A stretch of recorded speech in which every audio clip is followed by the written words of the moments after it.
পৃথিবীর ইতিহাসে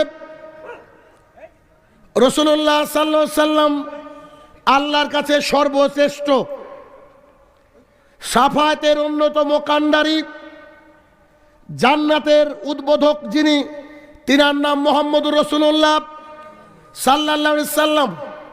সমস্ত নবীদের সর্দার। কিয়ামতের মাঠে যখন মানুষ ব্যতিব্যস্ত হয়ে যাবে, ইয়া নাফসি করবে, তখন মুহাম্মদ সাল্লাল্লাহু আলাইহি সাল্লাম সিজদায় পড়ে যাবেন।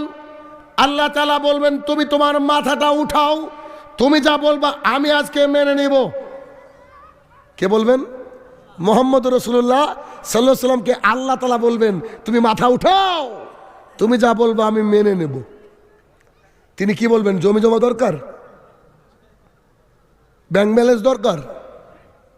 তিনি আমাদের জন্য সুপারিশ করবেন, আপনাদের জন্য, গোটা পৃথিবীর জন্য সুপারিশ করবেন তিনি সেই দিন।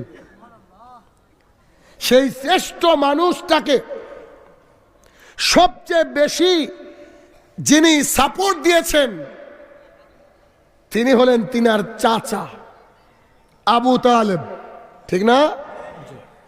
আবু তালেবের মতো ভালোবাসতে মুহাম্মদ সাল্লাল্লাহু আলাইহি ওয়াসাল্লামকে ভালোবাসার মানুষ পৃথিবীতে নাই।